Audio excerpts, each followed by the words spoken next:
Hi, I'm Wendy Turner, Executive Director of Michigan Public.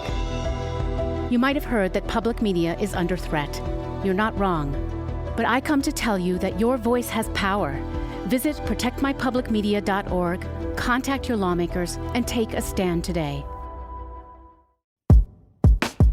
From Michigan Public, this is It's Just Politics. I'm Zoe Clark. And I'm Rick Pluta. And Zoe, absentee ballots in Michigan are going out tomorrow.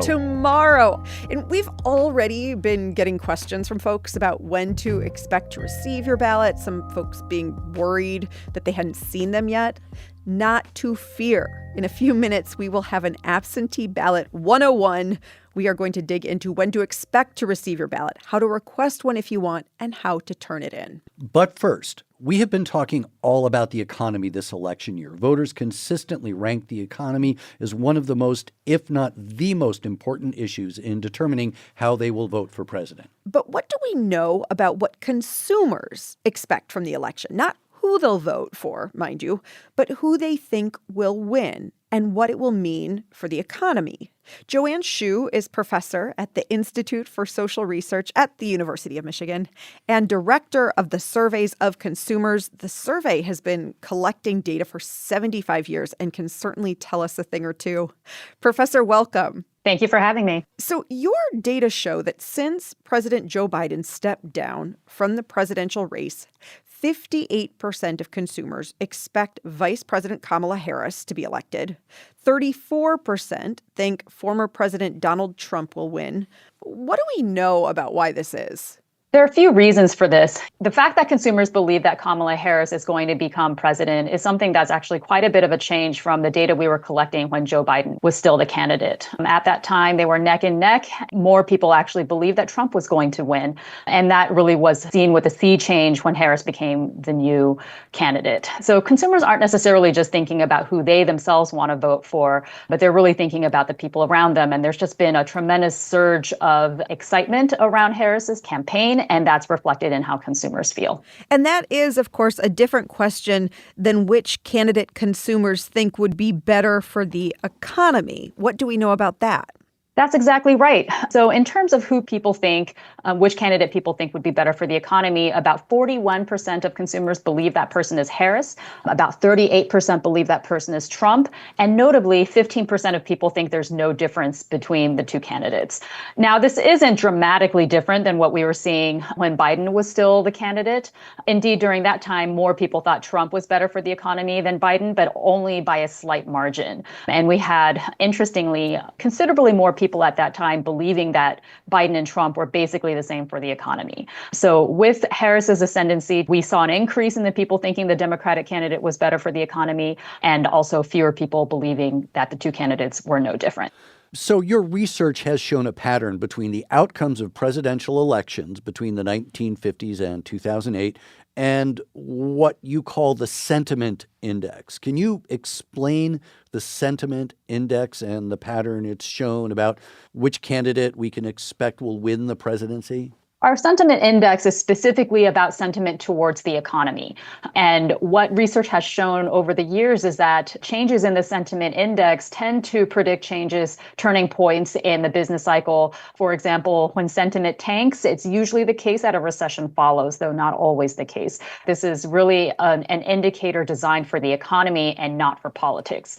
However, as we all know, the economy is one of the main factors that voters are thinking about when they vote. And what we've seen is that when sentiment is near a cyclical peak, it tends to favor the party that's already in the White House, the incumbent party. And when sentiment is near a cyclical trough, when it is declining or relatively low, it tends to favor the party that's not in the White House. That is a pattern that we've seen over decades and decades of research. So obviously, then the next question is, what does the sentiment index tell us about this election? That is the million-dollar question, right? And so what we're seeing right now, actually, is that we hit an all-time historic low in sentiment about 2 years ago in June of 2022. And this occurred when inflation was really surging.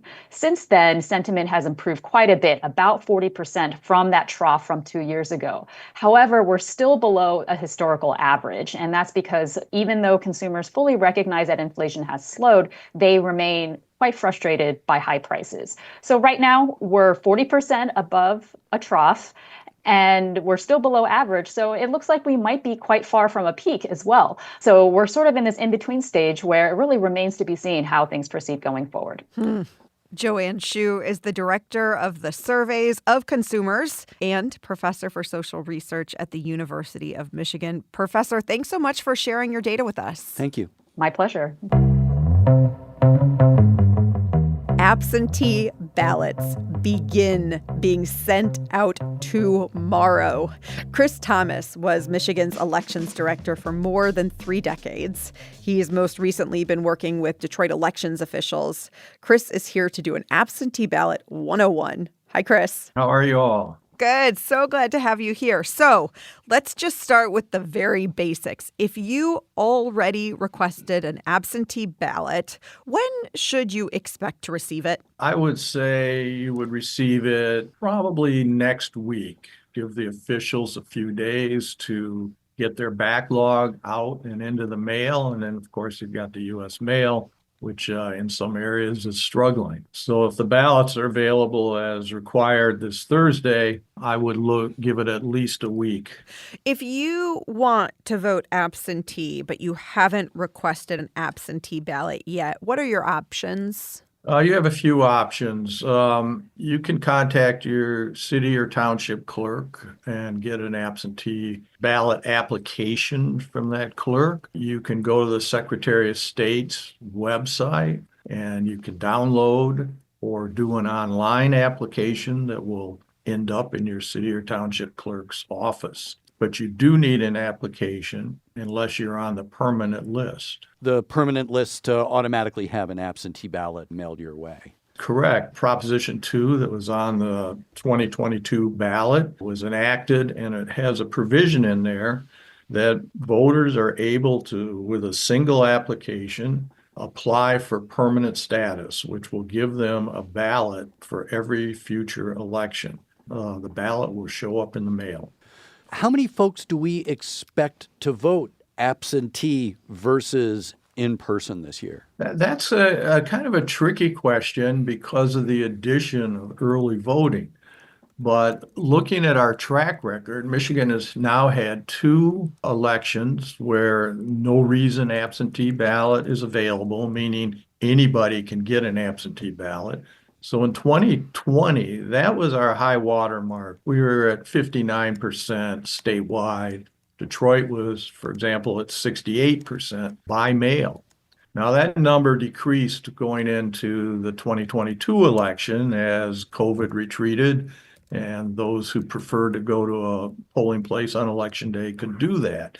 And so then we got down closer to the 50% mark, upper 40s, low 50s.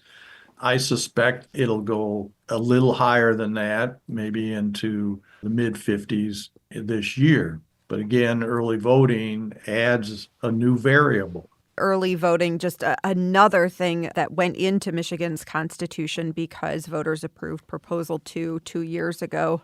Chris, once you've filled out your absentee ballot, what are your options for how to turn it in? There's a couple options, or a few options, actually. I mean, of course, you always can mail it back. Mm-hmm. And, and that's fine. But if you can use some of the other options, I would recommend it. The other options is to deliver it to the city or township clerk or to put it in a drop box. Each city or township clerk has at least one drop box. That's another requirement from the Proposition 2 in 2022. Yep. There's one drop box for every 15,000 registered voters. If you do end up mailing your ballot back, what's some guidance about when to send it back in by? I would look at 2 weeks out. That may seem too much for people, but given the issues with the Postal Service in Michigan and across the country, I would not wait any longer than 2 weeks before. And then after that, I would find a drop box or take it to the clerk's office.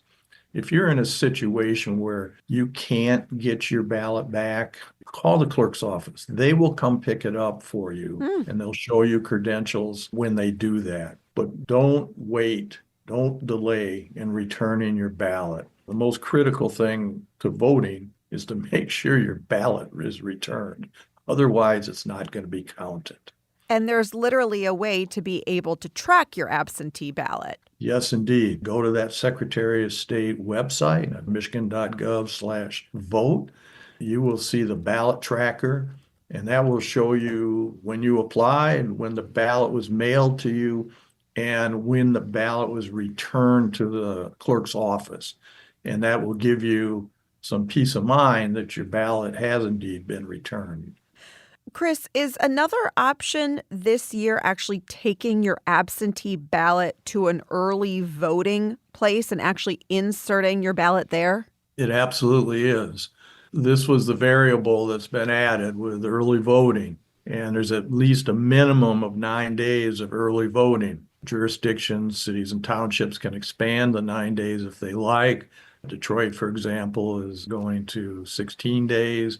I'm quite sure Ann Arbor is extending their 9 days. But you go to that site, it's open for at least 8 hours in the 9 days before the Sunday before the election. And you can either be issued a ballot there, which is what most people do, or for the first time, you can bring your absentee ballot with you, where you could have already filled it out sitting at your table and deciding in a rational way exactly who you want to vote for and which proposals.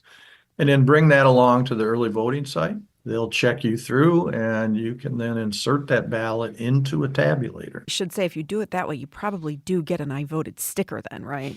We'll get an I voted sticker, which Secretary of State's contest has given us I would call a unique set of early voting stickers. They have gone viral, that's for sure. Once you're done voting, you still have a choice to make. That might be the more difficult one. Right. We are talking with Chris Thomas, Michigan's former longtime elections director. So, Chris, once you send your absentee ballot back or drop it off, where does it actually go? So again, these are going first to the city and township clerk. That's the official who's issued the ballot, and that's the official who's going to store that ballot and then tabulate that ballot. These ballots have a heavy adhesive flap on them, so when you push that adhesive down, that's a sealed envelope. The clerks keep those in a secure location. First thing they do is check the signatures, time and date stamp the envelope, and check it into the qualified voter file. So these are the first steps that are done. And then that ballot envelope is held until it is tabulated. So let's talk about the actual tabulation. There have been recent changes to when absentee ballots are allowed to be processed and then ultimately counted. How is that going to work this year? So I will say that this was not part of Proposition 2, and this is something I'm eternally grateful to the Michigan legislature and the governor for coming together on and acting into law. This normalizes the processing and tabulation of absent voter ballots. There are, for cities and townships over 5,000, they have 8 days before the election. So on the second Monday before the election, they can begin processing these ballots. And that's the whole 9 yards. So the signatures are already checked by the clerk. They're then delivered to this absent voter counting board, and they go through the process of opening the ballots, actually putting them into the tabulator. Now, there are no ways that they can actually see the results. The results are not run until after 8 o'clock on election night. Mm-hmm. But the heavy lifting is all done prior to election day for probably almost all the ballots that have been returned to the clerk's office. Previous to this, I'll point to my experience in Detroit. In 2020, we processed 174,000 ballots beginning 7 a.m. on election day. Now, of course, we didn't finish until Wednesday evening. It is just not at all reasonable to expect that you can process that many ballots in a 12 to 15 hour period and get the results out the way people would like to see them, before midnight. So this is just a major step forward that should improve accuracy and not run people into the ground by working them 18 to 24 hours at a time. So how do you expect that, since absentee ballot voting is becoming more popular, how do you expect that that could affect the timing of getting election results this year? Well, you're going to see two categories out there.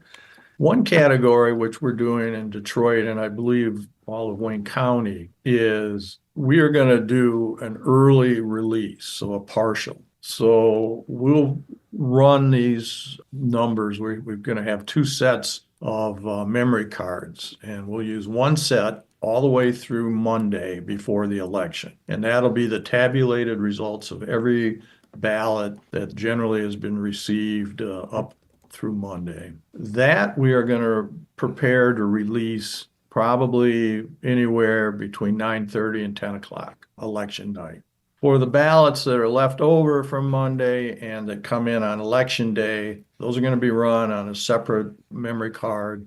And those probably aren't going to be done until the wee hours. We have to collect from 33, for example, 33 different drop boxes around the city. Those have to go and be signature verified, and then they're brought to the absent voter counting board. And this is always takes a good amount of time after the polls close. Other jurisdictions that are not doing partials, they will probably be done around midnight, would be my guess. So anywhere between 10 o'clock and midnight, I would expect most of the jurisdictions to have their mail ballots reported. Chris Thomas was Michigan's elections director for nearly 40 years. Chris, thanks so much for being our professor of absentee and early balloting 101 today. Thanks. My pleasure.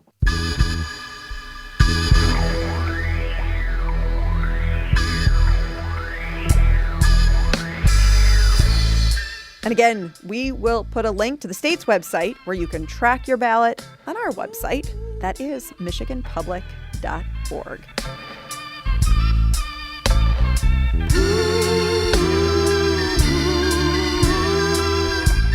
And while you are at the website, you can sign up for the new It's Just Politics newsletter. A week's worth of all things Michigan political news every Friday afternoon. The It's Just Politics newsletter. Sign up at the website, michiganpublic.org. And that is It's Just Politics for today. I am Zoe Clark. And I'm Rick Pluta. Let's talk again next week.